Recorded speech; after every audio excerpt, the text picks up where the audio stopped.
Hello and welcome to our special coverage of the Russian invasion of Ukraine. I am Ladi Akiridoluale. The headlines. Attention is diverted as world focus shifts to the start of formal celebrations for Queen Elizabeth II of England's 70th anniversary on the throne. Ukrainian President Zelensky says 200,000 children are among those taken to Russia. The head of Russia's State Duma Defense Committee, Andrei Kaptopolov, says war will end once Kiev is ready to negotiate. Although Russia is heading into the 100th day of its invasion of Ukraine on Saturday, June the 4th, with no end in sight to the fighting that has killed thousands and reduced cities to rubble, attention today is drifting away from the war there to the United Kingdom as celebrations are underway to mark Queen Elizabeth II's Platinum Jubilee. 4 days of pomp, parties, parades are due to kick off today in London to celebrate the Queen's Platinum Jubilee, marking her record-breaking 70 years on the British throne. A stage and temporary seating has been set up in front of Buckingham Palace this morning in preparation for a concert featuring the likes of rock group Queen, American R&B singer Alicia Keys, and U.S. singer Diana Ross later on. The celebrations will first begin with a military parade in central London, and for the first time, the 96-year-old Elizabeth will take the salute from the 1,500 soldiers and officers from the balcony of Buckingham Palace. The Queen released an official message last night wishing happiness to those joining Jubilee events and thanking the organizers. She says thank you to everyone who has been involved in convening communities, families, neighbors, and friends to mark her Platinum Jubilee in the United Kingdom and across the Commonwealth.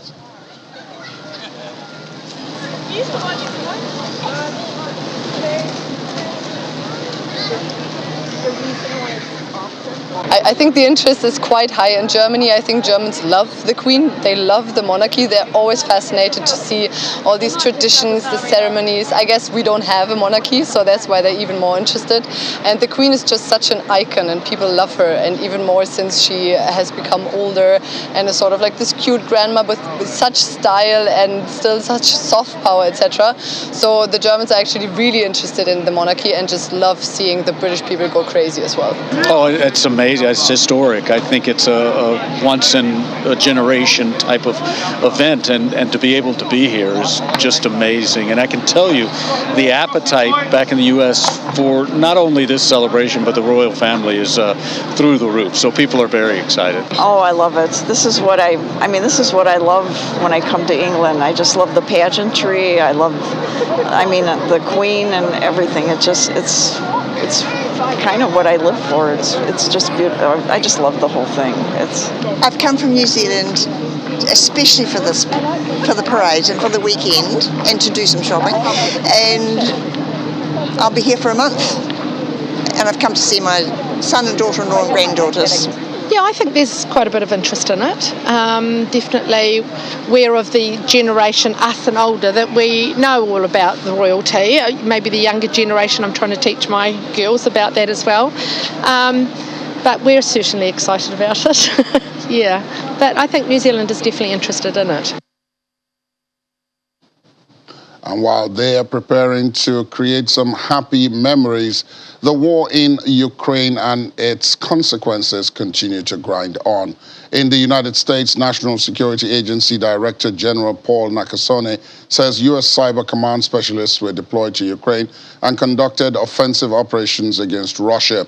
In an interview with Sky News on the sidelines of a cyber conference in Estonia, Mr. Nakasone reveals that U.S. eavesdroppers conduct information warfare with the help of corporate media.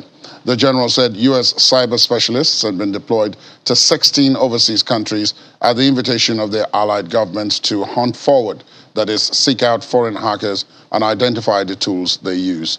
Mr. Nakasone also confirmed for the very first time that the U.S. was conducting offensive hacking operations in support of Ukraine. According to him, the difference between Russian and U.S. information warfare is that Moscow lies while Washington tells the truth.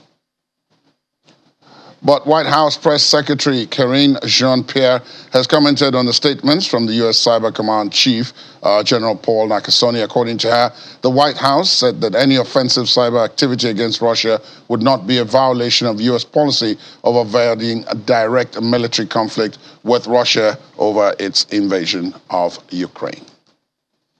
We just don't see it as such. We have talked about this before. We've had our cyber experts here at the podium lay out what our plan is that has not changed. So the answer is just simply no. Go ahead, Tyler. Tomorrow, the President will join a meeting with NATO Secretary General Stoltenberg and National Security Advisor Jake Sullivan at the White House. They will discuss preparations for the NATO summit in Madrid at the end of June and the strength of our transatlantic alliance.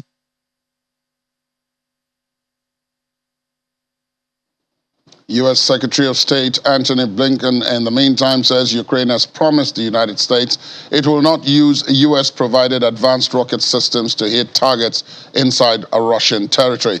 This is following the announcement by President Joe Biden to provide Ukraine with rocket systems that can strike with precision at long-range Russian targets as part of a $700 million weapons package expected to be unveiled later in the day.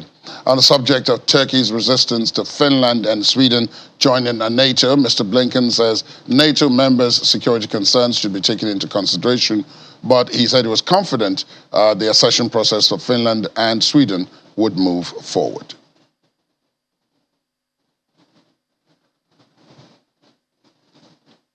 The Pentagon has announced that the United States will send Ukraine 4 sophisticated medium-range rocket systems and ammunition to help try to stall Russian progress in Ukraine's eastern Donbas region. But Colin Kahl, the U.S. Defense Undersecretary for Policy, says it will take at least 3 weeks to get the precision weapons and trained troops onto the battlefield. During a Pentagon briefing, Mr. Kahl said, "We believe that these additional capabilities will arrive in a time frame that's relevant and allow the Ukrainians to very precisely target the types of things they need for the current fight." But he pushed back at Russia's warnings against provision of such precision weaponry to Ukraine, saying Moscow did not have a veto over Western assistance to Ukraine to defend its own territory.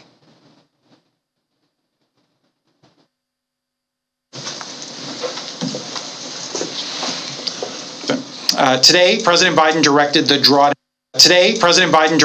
drawdown of an additional $700 million in weapons and equipment from the Department of Defense inventories. The capabilities in this package are tailored to meet critical Ukrainian needs for today's fight, including requirements for rocket artillery. This authorization is the 11th drawdown of equipment from DoD inventories for Ukraine since August of 2021. The capabilities in this package include high-mobility artillery rocket systems, or HIMARS, and guided munitions with a range of up to 70 kilometers, 5 counter-artillery radars, 2 air surveillance radars, 1,000 additional Javelins and 50 command launch units, 6,000 anti-armor weapons, 15,000 155mm artillery rounds, 4 Mi-17 helicopters, 15 tactical vehicles, and spare parts and equipment. In anticipation of this potential decision by President Biden, the Department of Defense pre-positioned the HIMARS systems in Europe to ensure that they could be rapidly delivered to the Ukrainians, and put in place a plan so that we could start training Ukrainian forces immediately while ensuring they learn how to operate the system safely and effectively, as well as to maintain the system.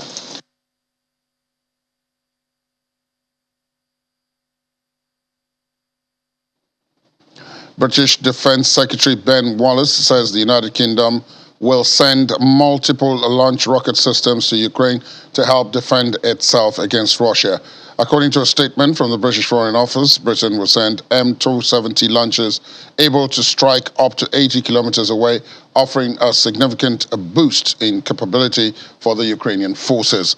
The move has been coordinated closely with the United States' decision to provide Ukraine with its high-mobility artillery rocket systems, a variant of the multiple launch rocket systems that will be gifted by the United Kingdom. The British government also says that Ukrainian troops will be trained on how to use the launchers in the UK, so the effectiveness of the launchers can be maximized. Russian Foreign Minister Sergei Lavrov says that the supply of advanced rocket launchers to Ukraine by the United States raised the risks of a third country being drawn into the 3-month-long conflict. The plans, according to him, firstly, overstep all bounds of decency and diplomatic relations, and secondly, are a direct provocation aimed at drawing the West into combat. The Russian foreign minister was reacting to news that Washington plans to provide Ukraine with advanced rocket systems that could strike with precision at long-range Russian targets. These risks certainly exist. The things that Kyiv regime unapologetically demands from its Western patrons, firstly, overstep all bounds of decency and diplomatic relations, and secondly, a direct provocation aimed at drawing the West into combat. Serious EU nations perfectly understand that this scenario is unacceptable. We've had signs of reasonable evaluations from Washington as well.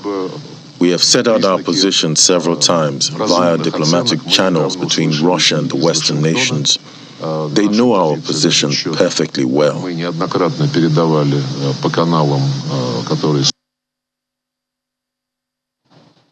Let's talk to Oluseyi Adeyemo, public policy analyst, who joins us virtually. Good morning to you. Thank you for your time this morning. Good morning, Laddie. Thank you so much for having me. Do you believe the promise said to have been made by the Ukrainians that if they are handed these long-range weapons by the United States and Britain, they have promised that they would not use them to strike targets inside of Russia? I believe yes, because we're at the point that everybody is treading on the side of caution. I know that Ukrainians would want to be careful as much as possible. I mean, yes, they want to protect themselves. Yes, they want to be assured that they are able to protect their land.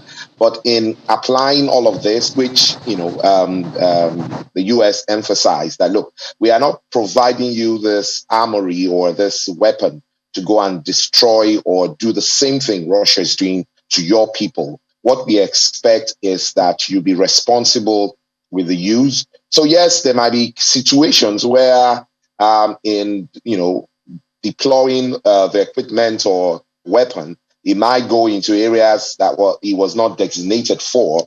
But I can say this clearly that they would want to be careful. I mean, we're talking Russia.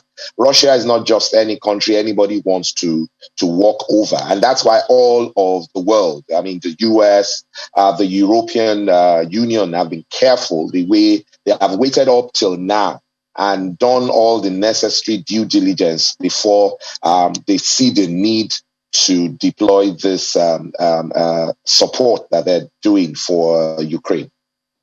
Let's talk about where, as you said the last time I spoke to you on this program, you said all conflicts like this end, which is the negotiating table. President Recep Tayyip Erdogan of Turkey, even though on one hand is fighting off Finland and Sweden joining NATO, on the other hand he's offering to mediate once again between Russia and Turkey, and between Russia and Ukraine rather, and he seems to have some leverage on both sides. Somehow he's managed to play the politics properly in such a way that both sides see him as being neutral, so to speak. Do you think now, given what is the situation on ground, gains here, losses there by both sides, there's a big incentive for them to want to talk? I mean, without a doubt, the truth is, like you said, gains and losses. So the war globally these days is on the negotiating table. Yes, you need to show power. You need to show the other side, in your negotiation that you have the ability to protect yourself. But at the end of the day, because of the nature of the weaponry that we all have developed because of our, show of power, it's become, more dangerous to want to go all the way, as per exploring what that has been acquired. Because on both sides, whether with Russia, whether with US, whether with NATO, you don't want to deploy the things that is on ground. So the reasonable and the right thing to do is for everybody to keep nudging towards negotiation. And I'm particularly happy that we have the president of Turkey, doing this job for us at this time, because at the end of the day, that is the only sane way. Because when you go into full-blown war, then you don't want, because at that time, everybody is involved. Already, Russia is saying, the way it is, do you want to be pulled into this? Of course, that is also negotiation. It's trying to just bully as much as it can. It's about talk. Truth is, you can't go all the way killing or fighting. Yes, you would have to do that to show might, to show that you have the strength and that you have the negotiating power on your side. But at the end of the day, you know that a full-blown war is not good for any of us. Whether Russia, at the end of the day, I'm sure we all know that right now, Russia's economy is being affected because, recently the European Union said, look, it is about time. I think we need to start a lot of cutting back, not minding that we will be affected economically. We need to start doing a lot of cutting back as regards the buying of their gas and petroleum. So yes, I believe that negotiation is still the only way to go. Yes, like I said, to make sure you do well in your negotiation, you must show strength. But at the end of the day, everything will still have to end on the negotiating table. Let's look at the geopolitics, shall we, of all of this. There are those who have said that Russia's invasion of Ukraine has so far turned out to be, strategically speaking, if not militarily, some kind of mistake or miscalculation, in the sense that it has then made Finland and Sweden head towards NATO, which they weren't before the invasion. And then you have even the Danes, whose traditional neutrality all along had been ironclad, also now seeking to join the European Common Defense System. So instead of serving as a warning to other potential Ukraines, it's made them even think faster of joining these other groups. So in that sense, Russia did make a mistake, did it? Yeah, clearly. In all ways, you see, the truth is, I'm sure he thought it was going to be a walkover. In his mind, he was just going to the capital, quick, to just take over the place. And at the end of the day, in his mind, the president would, will be afraid and will not have the kind of courage he has exhibited.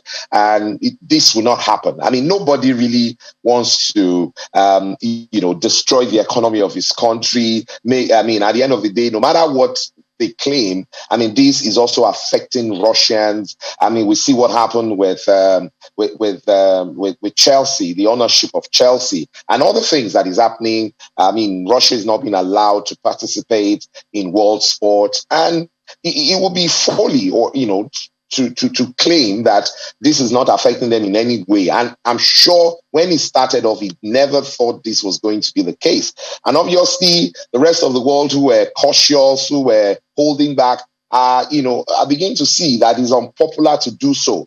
For whatever it's worth, yes, everybody has a lot of respect for Russia because of their strength economically and the fact that they're very strong powerhouse as regards war. But at the end of the day, this is becoming something else. It started on the 24th of February. It's 101 days today. It is becoming, it's, gradually going out of things that it can easily manage. I want to put it that way. So the management or the proposition or plan when they started out was definitely not this. And that is why it's something that I believe that everybody is looking for a way out. And if you have a one-on-one with Putin right now, he will tell you that clearly he regrets it. But he has to tell his people that he has won. He must be able to justify all the money and all the things he has done. So he can't just cow out. He needs to hold on to a logical end.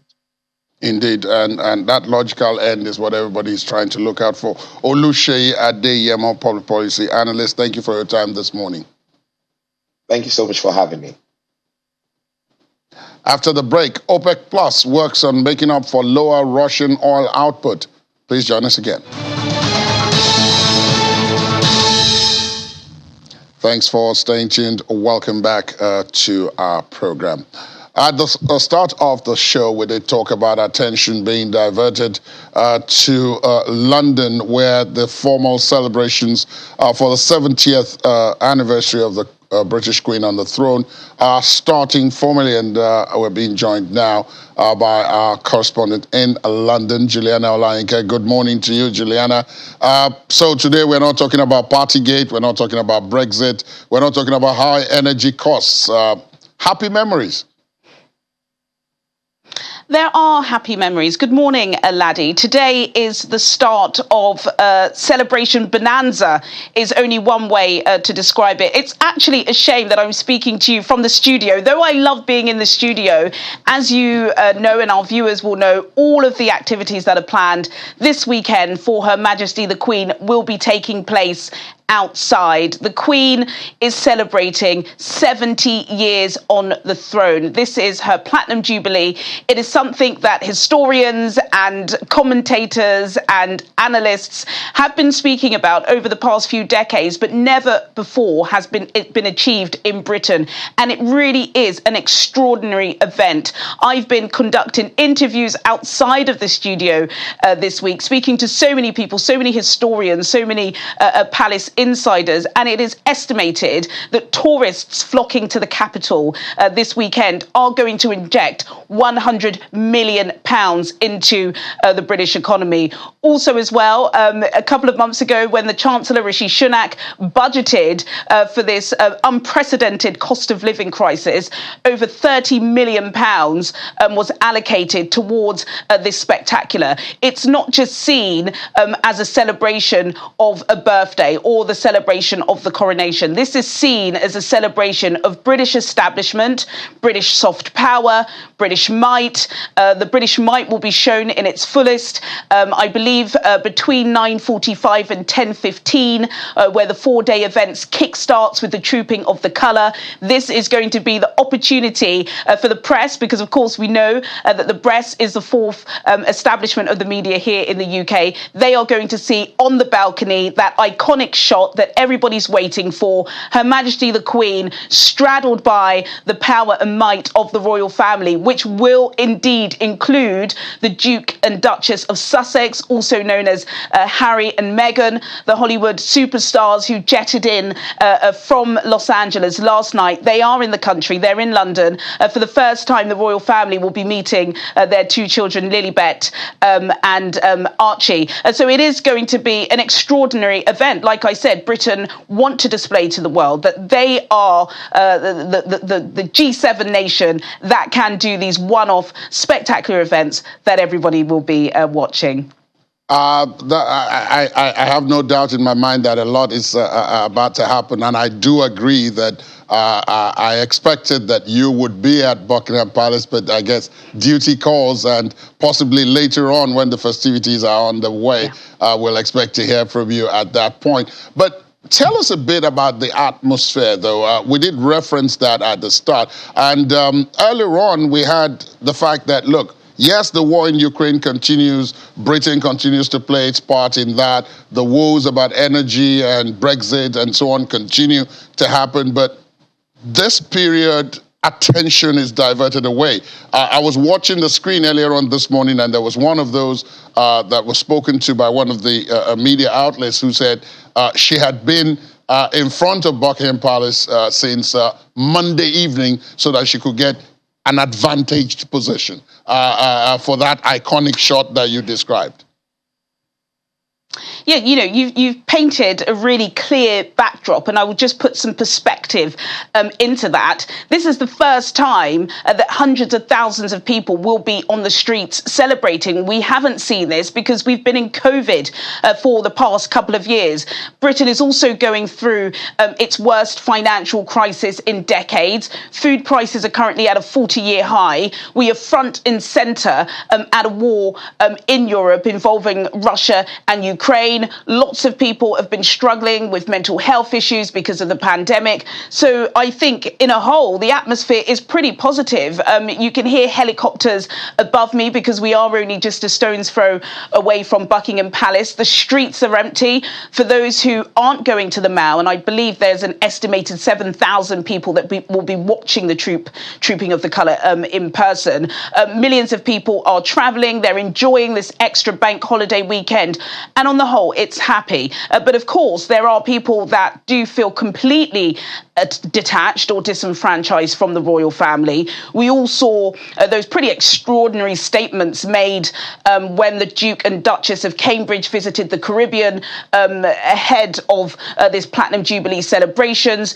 We know that Barbados is no longer a member of the Commonwealth. I believe that bombshell interview that Meghan and Harry gave to Oprah last year really changed the perspective in some people's minds of what the future of the royal family stand for, as particularly when, you know, the Black Lives Matter movement has gained so much traction across the world. So are people in this country completely and entirely in love with the Queen? I think that would be a false statement. But in terms of Britain's might and soft power, because we know that soft power is incredibly important. That's how diplomacy is traded across the world. I think this is a really a strong display of that. And Britain said that they are willing to pull out all the stops for that. I do want to say and just give reference to what we are doing in London. We have been on the streets and outside Buckingham Palace. We've had some wonderful interviews. I'm in the studio right now, Laddie, because I will soon be going to speak with Baroness Patricia Scotland, who is the head of the Commonwealth. She is very close to the royal family, and she does actually have Nigerian heritage. So it would be great to speak to her, and we will be live outside of the studio throughout the day. So please do stay tuned for some insights. Just before I let you go, I must ask about those stars that you referenced at the start of the program, at the start of this interview, rather. And we saw a couple of visuals of some of them: Alicia Keys, Rod Stewart, Diana Ross, and a whole host of others there. So it's not just going to be a spectacle for the Queen. It's also going to be a spectacle for the people as well, getting to see many of these international stars that they don't traditionally see in Britain live and in person, especially following COVID, which you referenced earlier.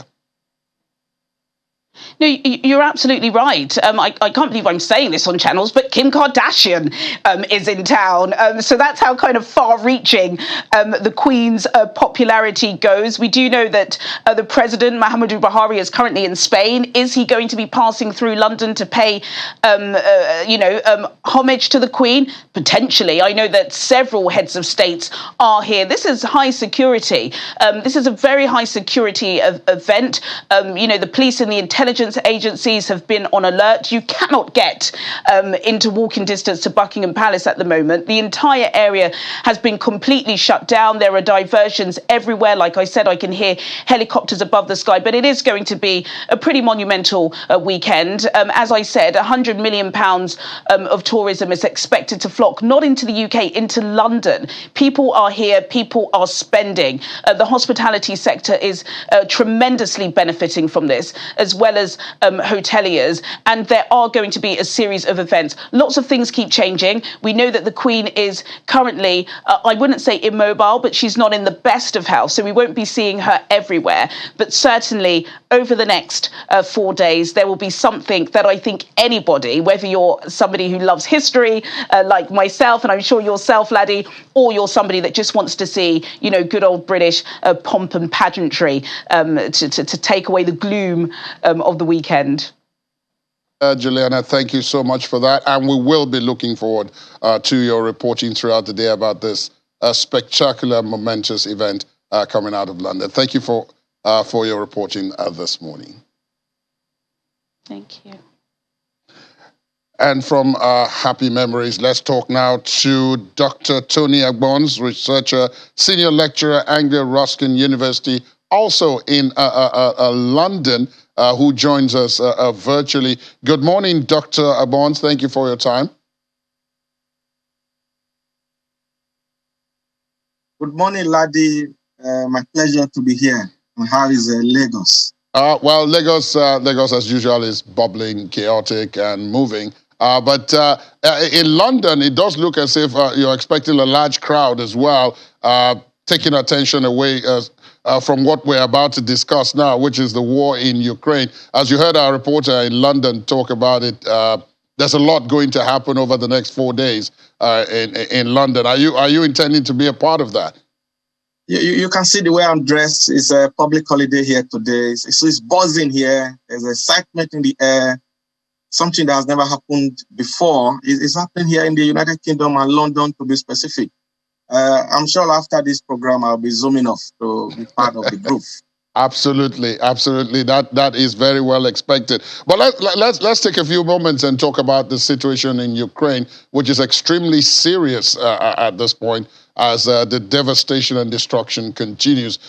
Do you see strategically any way out of this, apart from the obvious ways, which is for Russia to withdraw to its borders and for Ukraine to join NATO, which does look like it's not going to happen. So do you see any other way which allows both parties to walk away from this, being able to call themselves winners? Thank you very much, Ladi. It's so unfortunate that 21st century world, we are experiencing what is going on now in the Ukraine. A sovereign nation like Ukraine just being attacked by another due to show of strength, people wanting to bully the other. A nation just want to bully the another nation. Going to your question, I would say that the only way that this crisis is going to end is going to be what I have termed strategic readiness. To be honest, Russia actually thought that this war is going to be maybe something for like 2 or 3 weeks or probably 1 month, would have crushed Ukraine. But that has not happened. Since February 24th, when this crisis started, it's about 3 months now, and there is no end in sight. So it is going to end when there is a form of weariness, especially on the side of Russia, who are the aggressor. Given that scenario as you painted it, though, perhaps one could then take a look at it. What would make the Russians believe that it's time to discuss because many of the people I've spoken to on this program in the last 100 days or so have said that it's not possible for President Putin to walk away and just withdraw without being able to say that, oh, look, this is what we have gotten for our efforts. Otherwise, his position within Russia will be in itself untenable. So he can't do that. On the other hand, the Ukrainians cannot say, yes, in return for peace, we're going to give up this. That's already been suggested, and they've turned it down flatly. So it looks like we're between the devil and the deep blue sea.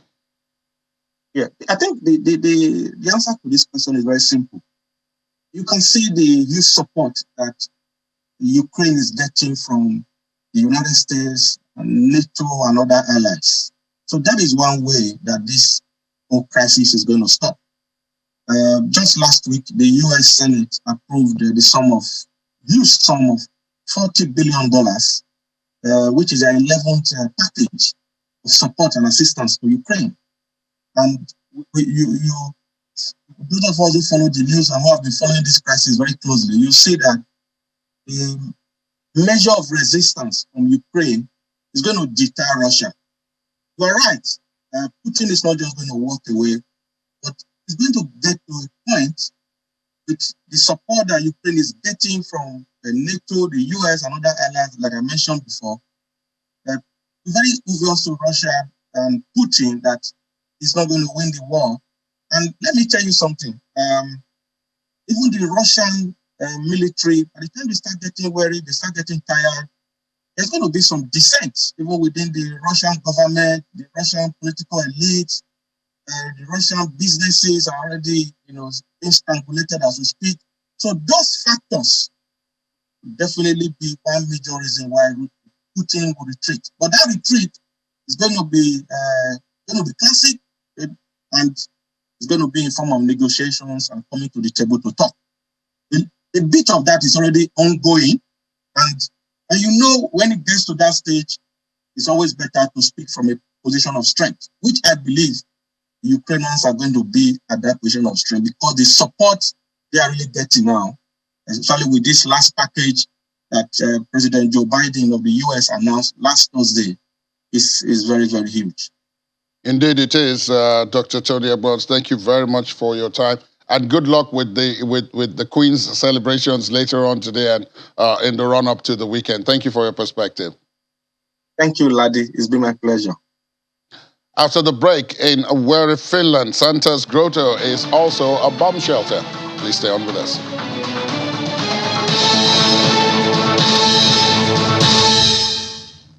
Thanks for staying tuned. Welcome back. Ukrainian President Volodymyr Zelensky says that 200,000 children are among Ukrainians who have been forcefully taken to Russia and dispersed across the vast country.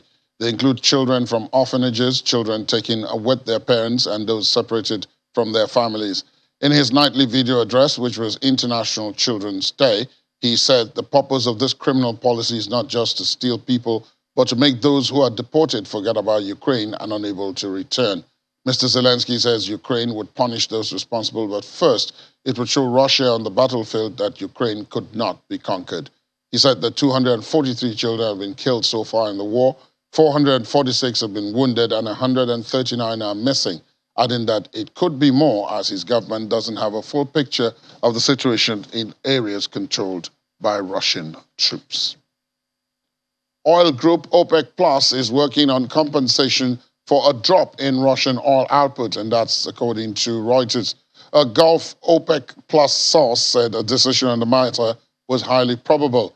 Another source familiar with the Russian position says Moscow could agree to other producers compensating for its low output, but it might not be in full.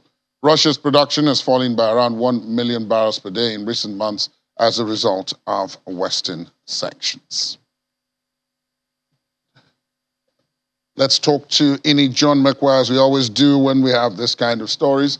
Ini, morning. Good morning. Apart from the OPEC Plus thing, India has finalized the barter deal with Russia for supply of fertilizers. So they're not just buying oil, they're buying fertilizers. They're buying fertilizers. And they're working on a system where they can pay rubles, yes, which we discussed earlier this week. Exactly. But this is like a trade by barter. I'm talking about going back in the days. Okay. So while they are giving them phosphate, potash, and a lot of ingredients for fertilizer, India is giving them medical equipment and they'll import fresh farm produce, medical devices, and auto parts. Remember that Russia is having a problem with auto parts for aviation and for cars. In fact, I read a story of an auto mechanic in Russia that says that they're out of stock when it comes to parts, because a lot of them come from the West, and with all of these sanctions, so India is going to maybe feel a little bit of that part now. So this is like trading by barter. So there's basically no currency involved. So it's like we give you ingredients for you to make fertilizer, you grow the crops, and then you give us fresh farm produce. So India is giving back fresh. So there's no ruble or dollar or anything involved. So I think our grandparents were very wise. We're going back to the barter days. But it's still about the oil. India, of course, we say India is getting cheap oil from Russia, So in India, there are 23 refiners. 19 of them are private.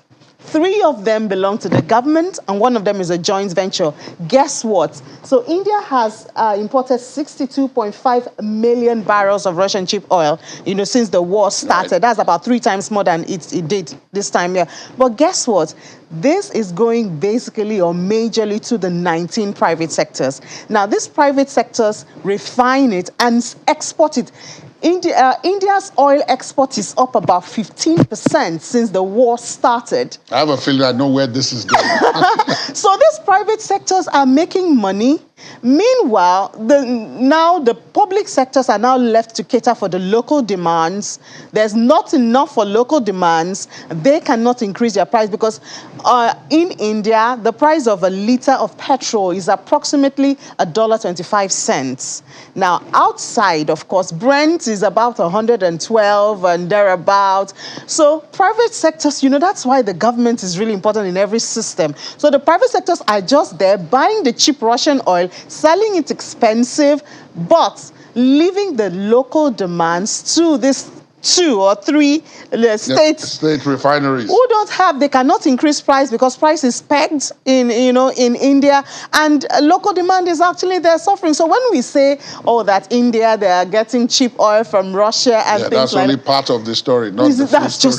That's just part of the story, and local demand there is just suffering. We've been reporting, of course, that OPEC Plus is meeting today. Yes, they are meeting today. Saudi Arabia is preparing to raise output partly to compensate for Russia's drop. Yeah, in fact, they've been having conversation. When they say OPEC Plus, actually that plus there is basically Russia, apart from the other the OPEC traditional members of OPEC. Exactly. Yes. So it's basically Russia. So they've been talking about excluding, with all of the sanctions and everything. It seems still having Russia there as a producing member might actually not be a true picture because of all the sanctions. People are shunning Russian oil, most countries, that is, So they're talking of excluding Russia from the oil deal so that they can get a true picture. And on that condition, Saudi Arabia, the US, the UK, they've been talking to Saudi Arabia to increase its oil production to kind of meet up. So they're saying that they may, do that. So that's part of what they're going to conclude today. Normally, and they're saying that because they agreed about 400,000 barrels per day is what they increase every month, so that they might shift, maybe make it higher instead of waiting till they were supposed to wait till July, September to increase that. So they might actually bring it forward and have Saudi Arabia try to fill up the key word in your statement being try. Yes, try. Taiwan has banned exports of all modern chips to Russia and Belarus. Yes. Somehow I'm still trying to wrap my head around that.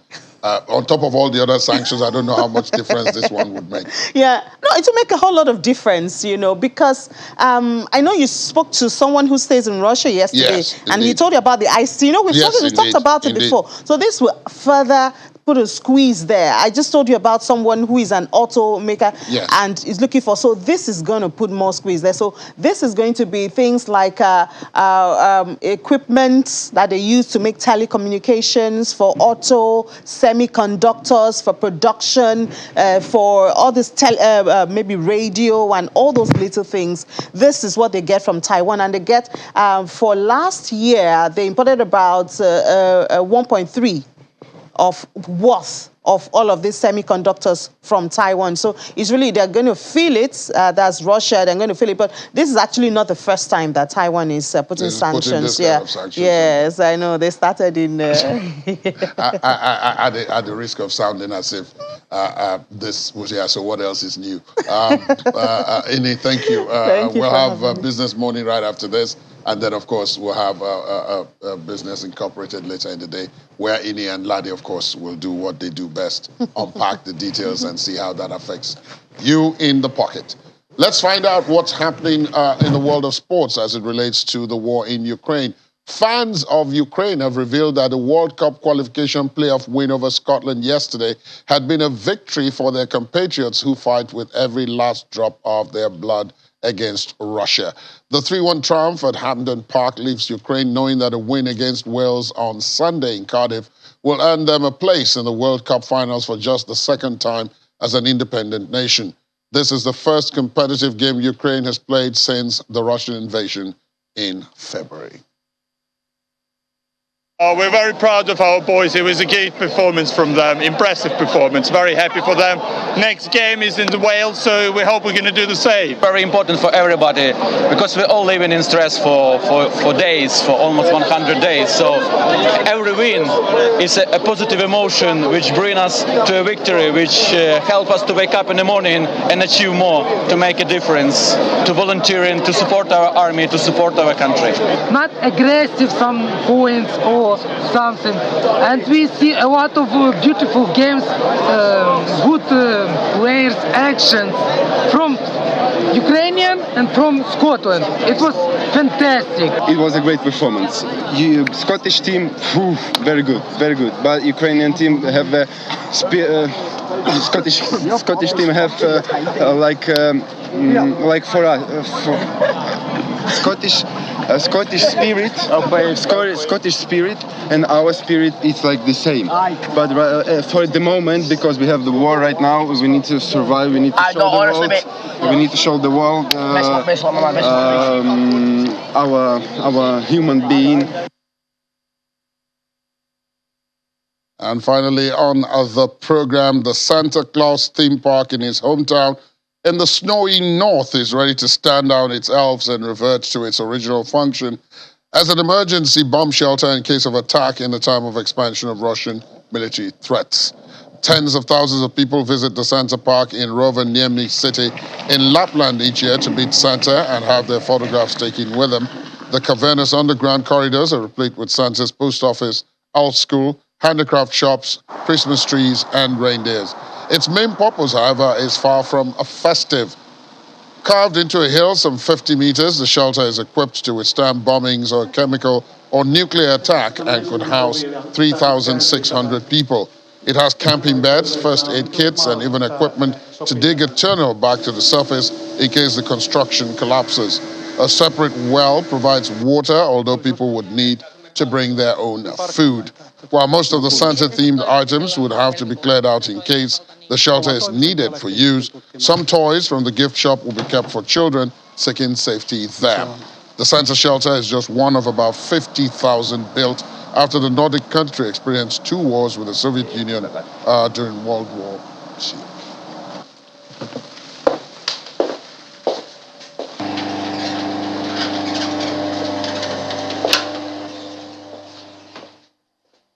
Talk about being prepared.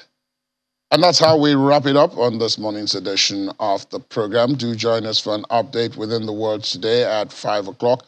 And the show is back right here at 9 a.m. tomorrow morning. My name is Ladi Akere Duluale. Do have a pleasant Thursday ahead.